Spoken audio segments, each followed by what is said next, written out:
Hi, I'm Rick, and this week I'm making getting wood fun again. Who writes this? Last week we ripped out everything that the factory had put into our bus. And so this week we need to start rebuilding, starting with something really terribly exciting. Framing. Really? Okay, framing really is boring to watch, so we're also going to visit an architectural salvage yard and start envisioning options for that final build, along with installing framing.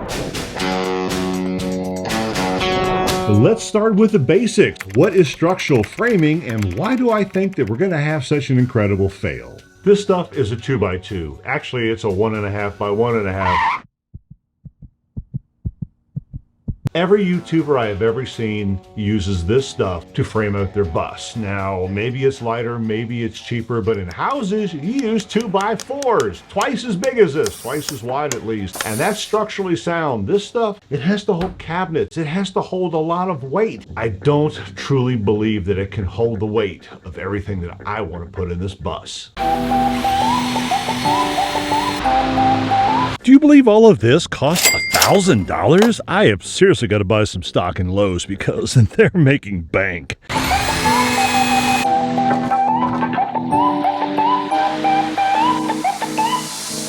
Okay, let's take a little minor break to kind of talk about something that we didn't figure out until we started putting the walls up. Now, as you can see by the little green tapes marked out all over the floor, we came in here and we decided this is where everything is going to live. This is where everything is going to be, only it wasn't exactly where we planned. Let me explain. We had a wall that was going to go right here. That was going to be the edge of the bathroom. Well, it would be right here in a window, so we actually have to move it until it matches here. Now, it's not that big of a deal. Everything still fits, only you gotta slide 6 inches here, slide 6 inches there. So yeah, a little bit of advice when you're planning out your own van, bus, whatever build. Give yourself a little bit of lee room. If you're taking things right down to the millimeter, you're gonna be surprised when you actually try to get things in. Now, for us, when we try to get the real things in place of the tape, yep, I'm gonna imagine we're gonna do it all over again. See yourself? Your head's kind of big. My head's kind of big. All right, everyone needs a break from building a bus, so we're going to Caravati's, an architectural salvage yard, to get inspiration.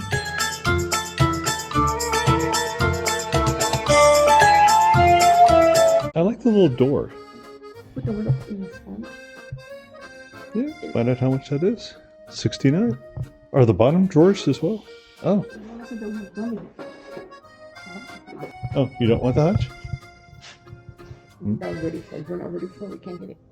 We can get it for when we're ready for it. Can't get it.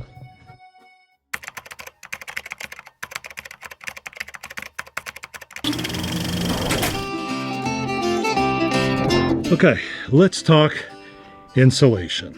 This is Rockwool insulation. We were originally going to do those green foam boards that you sort of put up on the wall, but we needed 1.5 inches, 2 inches, and the stuff is ungodly expensive. If we're going to pay that much, we might as well go for this because trusted sources tell me this is the highest R value. What is it? I don't know because I've already cleaned up and I threw away the bags, but it's really high. Trust me. This is the 3-inch thick stuff, which as you can see, well, maybe you can see better this way, fits absolutely perfectly between a 2x2.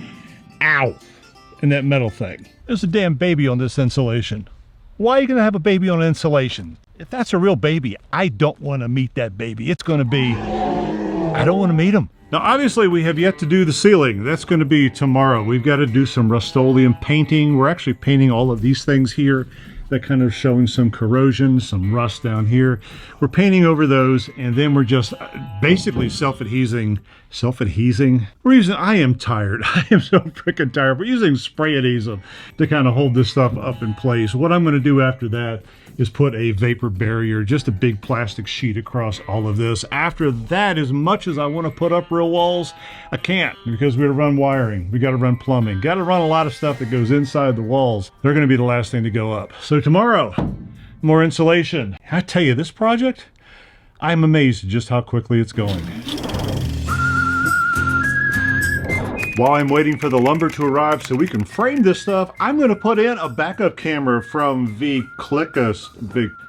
from Amazon. Amazon said this was a good one. Now this particular system comes with a 7-inch monitor and a single camera, which we're going to mount in the back. You can put a second one on here, but I think I can get away with just the one. You see a whole lot of folks put cameras all over the place. They're got like 360 view. I don't know that I'm going to need it because, well, I just wait till I back into somebody, then I'll get all ticked off, and then I'll put in more cameras. But for now, one camera in the back, monitor up front.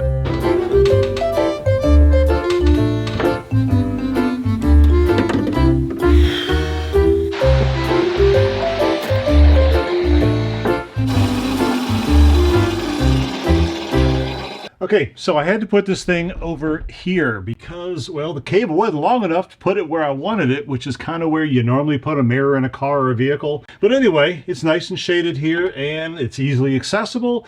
Now all I got to do is hook up. Now all I got to do is hook up the wiring. You want to see it work? Oh, wait a minute. And I apologize for the loud noise, be it I haven't figured out how to turn the fans off when I turn the key on. So, there's the noise. There's the backup. Well, you can't see it, but it's on. I just don't have the camera hooked up yet.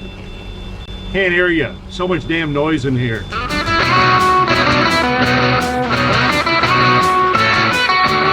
Hi, this is Harley. He's my helper dog. Hi, Harley.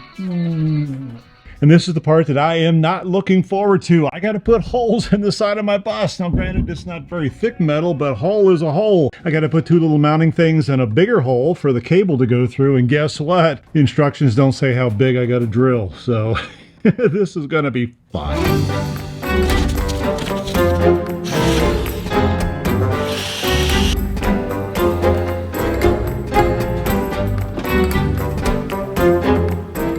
Okay, that actually took me a few hours to put in. Why? The back bracket. The bracket that actually holds the camera. The instructions don't tell you that it's directional. You know, a simple up stamped on it would have been nice, but no, I had to, well, it's been a pain, but I finally got it right. I finally got it aimed and I can finally back the bus up. Okay, what's next?